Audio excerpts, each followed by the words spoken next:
शुरुआत एक बहुत ही मजेदार बात के साथ कि तकदीर में खुशियां होनी चाहिए, इंसान तो हर तस्वीर में मुस्कुराता है।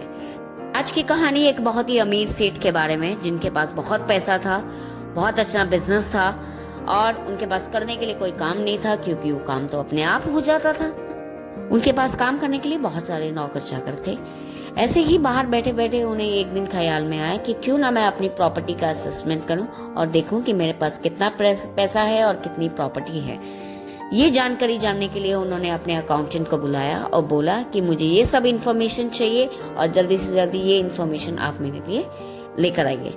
इस बात को सुनते ही अकाउंटेंट ने बोला कि ठीक है सर, मैं आपके लिए ये इन्फॉर्मेशन जल्दी से जल्दी लेकर आ रहा हूँ। 7 दिन के बाद अकाउंटेंट वापस आया और सेठ जी ने देखा कि अकाउंटेंट के हाथ में कोई पेपर नहीं है, कोई फाइल नहीं है, कोई डेटा नहीं है, कुछ नहीं है। तो उन्होंने पूछा क्या हुआ, मैंने तुमसे कुछ इन्फॉर्मेशन मांगी थी। अकाउंटेंट ने पूछा सेठ जी आप रिलैक्स हो जाइए, आपके पास इतना पैसा है, इतनी दौलत है कि आपकी आने वाली 60 पुश्तें बैठे बैठे खा सकती हैं, उन्हें कमाने की कोई जरूरत नहीं पड़ेगी। ये जानकर सेठ जी बहुत खुश हो गए। उन्होंने अकाउंटेंट को कहा कि ये सब एक बार तुम मुझे रिटर्न में लाकर भी दिखा देना। अकाउंटेंट उनके चैम्बर से बाहर चला गया और सेठ जी अपने ख्यालों में दोबारा खो गए। सोचते सोचते उनके दिमाग में एक और प्रश्न आया कि 60 पीढ़ियों के लिए, 7 जनरेशंस के लिए तो मेरे पास खाने पीने के लिए हो गया, लेकिन मेरी 8th जनरेशन क्या करेगी और क्या खाएगी। इस ख्याल ने, इस प्रश्न ने उन्हें बहुत टेंशन दे दी और वो टेंशन में सीधा अपने घर चले गए। घर पहुंचकर भी उनको वो सवाल दिमाग में चलते रहा। उन्होंने अपने वाइफ से बात करने का सोचा, सेठानी जी से पूछने का सोचा, फिर उन्हें लगा कि सेठानी जी भी बोलेंगे कि 8th जनरेशन की टेंशन कर रहे हैं, बल्कि हमारे पास 7 जनरेशन के खाने का सब कुछ हो चुका है। उस दिन उनका मन अपने पोता पोती के साथ खेलने में भी नहीं लगा।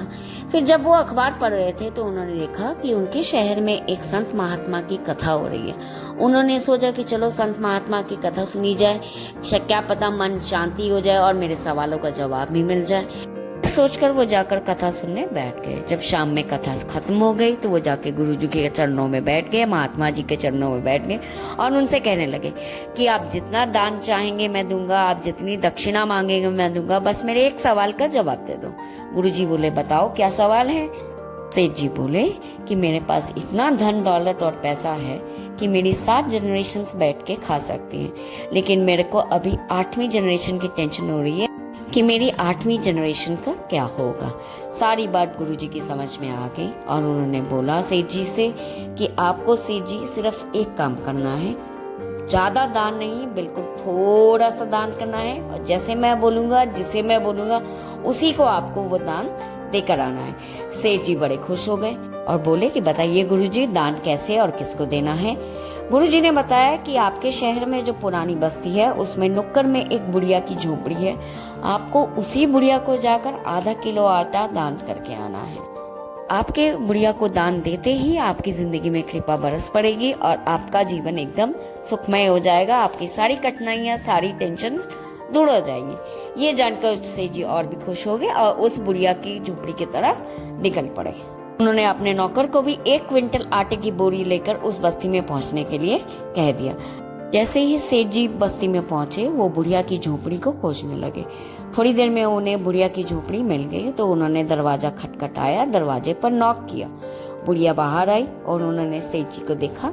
जी ने बोला कि माफ कीजिएगा अम्मा जी, मुझे नहीं पता था कि आप यहाँ रहती हैं। मैं बहुत बड़ा दानी हूँ और मैं आज आपके लिए ये आटे की बोरी लेकर आया हूँ। अम्मा जी ने वो आटे की बोरी लेने से साफ मना कर दिया और बोल दिया कि मैं आज का खाना खा चुकी हूँ, मुझे ये आटे की बोरी नहीं चाहिए। ये बात सुनकर सेठ जी बहुत हैरान रह गए और उन्होंने उनको बोला ठीक है अम्मा जी, आप सिर्फ 1 किलो आटा ले लीजिए, आपके अगले 2-3 दिन की रोटी का इंतजाम हो जाएगा। अम्मा जी ने 1 किलो आटा लेने से भी मना कर दिया। तब सेठ जी ने कहा कि अम्मा जी चलिए बस आप आधा किलो आटा ले लीजिए, आपका कल का इंतजाम हो जाएगा। ये सुनकर अम्मा जी ने आधा किलो आटा लेने से भी मना कर दिया और सेठ जी को समझाया कि ऊपर वाले ने मेरी आज की रोटी का इंतजाम कर दिया था और मैं खाना खा चुकी हूँ, अब मैं कल की चिंता क्यों करूँ जब ऊपर वाला मेरे साथ है। बात सुनकर सेठ जी को समझ में आ गया कि महात्मा जी ने उन्हें अम्मा जी के पास क्यों भेजा था। ये छोटी सी कहानी हमें इस जिंदगी में ये बात सिखाती है कि खुशियों की जिंदगी में कोई सीमा नहीं है, लालच की जिंदगी में कोई सीमा नहीं है, दोनों का ही कोई नापने का पैरामीटर नहीं है। खुश रहने वाला इंसान दाल चावल खा के भी खुश रह सकता है और ना खुश रहने वाला इंसान पनीर खाकर भी खुश नहीं रह सकता। जिंदगी में हमेशा छोटी छोटी खुशियों की वैल्यू करनी चाहिए, छोटी छोटी खुशियों को एंजॉय करना चाहिए और कॉन्फिडेंस अपने हार्ड वर्क के साथ जिंदगी में कुछ अच्छा और बड़ा करके दिखाइए। And be happy always and enjoy every moment of your life. If you like the story, please do like, share and subscribe to our channel, and we will be back soon